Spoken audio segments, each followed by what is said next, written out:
Hey, what is up, everybody? Aaron from Action Camera. In today's little segment, I'm just going to go over my workflow and when I'm shooting and editing with Lightroom. So, if you're using Lightroom or just getting familiar with Lightroom, you'll come to find out pretty quickly how powerful your tools are here with Lightroom and the flexibility in post-processing. One of the things I always look forward for when I'm shooting. I know my dynamic range in my camera. I know how far I can push it, depending on what I'm trying to capture. If I'm highlight metering and I really want to retain the detail in the skies, um, just best watch out for not blowing out those skies. But knowing the DR in your camera is pretty important because some cameras, older DSLRs, trying to recover data. If you're trying to recover from shadows, you need to be aware that you could bring in a lot of noise, depending on your camera. Some of the newer cameras nowadays, like you see here with my Panasonic Lumix S5 II, it's got a heck of a lot of DR. So, I mean, look at before and after, you can recover quite a bit while still retaining detail without worrying about introducing a ton of noise, depending on the environment too. I mean, you don't, every situation's different. So, that being said, things I look for in my shots, obviously, like I said, I always shoot with highlight metering in mind, and I expose for skies. This was going to be one of those photos I really wanted to show on how crazy dynamic range could be, depending on the system you have and what they've come to today. It's pretty crazy with today's technology, what they can do. I'm an old Nikon D750. Really wasn't that situation. There wasn't a situation like this. I really couldn't recover like I can with this new system I have now. So it's pretty cool. Pretty cool. And it kind of gets me away too if I'm not trying to do anything HDR, where I want to blend a series of shots or exposures. I could do it. I could smack it out in one shot. So, but things I look for when I'm editing, I go through the photo, and if there's little objects or things that I don't want in my photo, first things first, before I really get down to anything in terms of editing, I'll I'll heal out some of these things and do away with those guys, just so I don't have to deal with those later. So I kind of come through here and just look at certain things that I want to get out of the photo and fix that.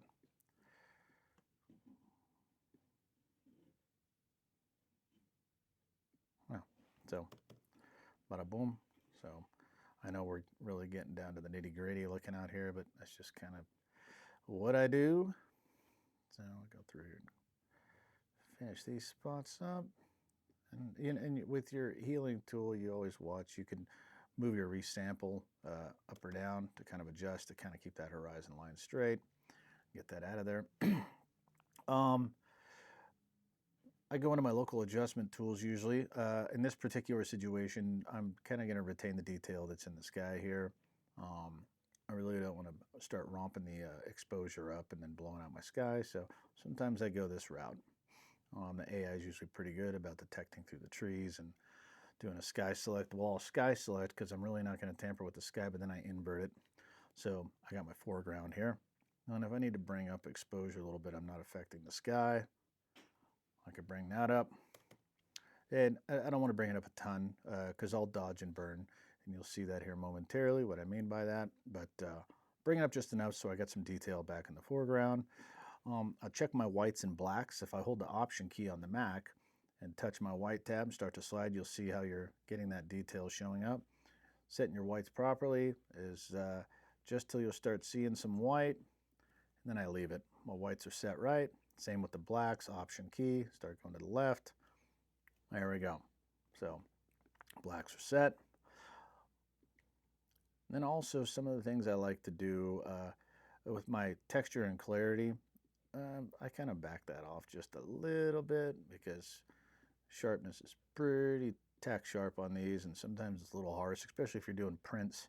You'll find I kind of dial back that harshness just a little bit. This is all the way I do it. This isn't the gospel. Everyone has their own way of doing things. This is just mine. Now I come in what they call dodge and burning, which is kind of an Ansel Adams technique that I like to use. I'll dodge several areas where I kind of heat up a spot just a little bit with a radial filter. I'll bring it up.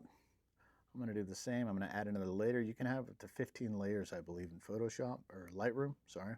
So gives you plenty of adjustment range across the board. Dodge that area over there just a little bit. Kind of bring some depth and dimension out to the photo. Probably do another one down here. Down here, I like foreground colors and textures and things like that. If you've seen the way I've shot before, that's just kind of my jam. I'm going to bring that up. Then I'll kind of bring up that just a little bit hotter. Maybe I'll even warm it up and get some of that color back and that sand on the lake bed there. Just kind of check in between. You can see now things that kind of start to come to life. And like I said, knowing your dynamic range of your camera is really important. So some of those cameras out there may be able to do some of these things, some may not. Just depends on your camera. If you know that about your camera, I had to work that around with my D750. I shot multiple exposure, I exposure bracketed, things like that. So again, I might go through now with the sky. We had that kind of a pink horizon over there. Maybe I try to bump that color a little bit more. So I'll do a sky select here. And maybe I'll bring the magenta up in the sky on that tint just a little bit. Sometimes I overdo it. Whatever. That's just who I am. But bring up saturation just a little bit. And then sometimes with these clouds that we have in the sky, I'll go down and maybe I'll bring up texture and clarity a little bit to kind of give some of that dramatic feel back in the sky up there. Kind of get some of that back. You can see how you're getting a little more punch in the sky. You can easily overprocess, so just be careful. I've done it a million times, and I'm sure I'll do it again in the future, but just be aware of that. Lightroom's very powerful, and you could really overprocess pretty easy.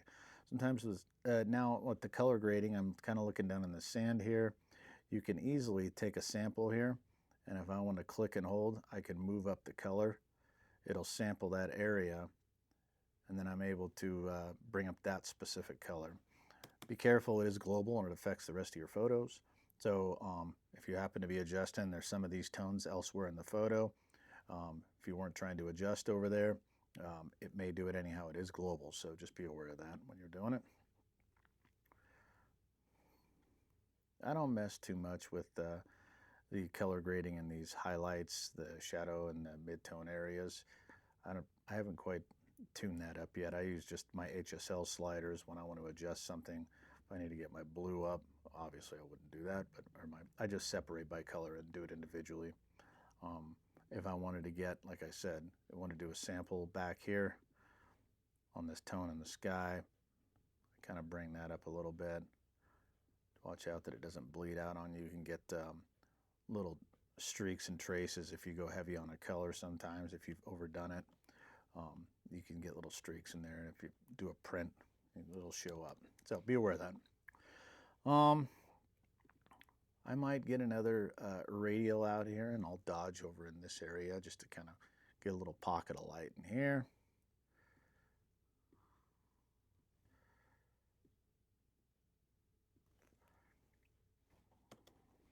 And it's kind of getting close to where this one I would keep just like it is, but yeah, sometimes too, depending on the photo, I don't know, I'm kind of one of those guys that likes a little bit of vignetting.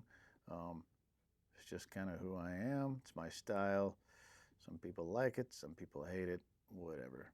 It is what it is, but that's my jam. So here it is. So, I mean, this just kind of gives you a broad idea, my workflow.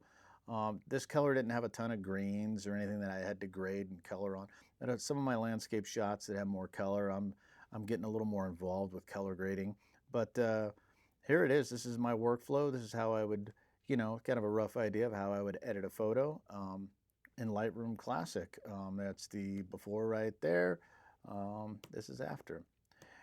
And I didn't bring it up, but I will now. Watch your horizon lines when you're editing too, Get in there and get that straight horizon line, if it's, don't forget, because it'll drive you crazy after the fact if you don't. But here it is, my my Lightroom post-processing workflow for you.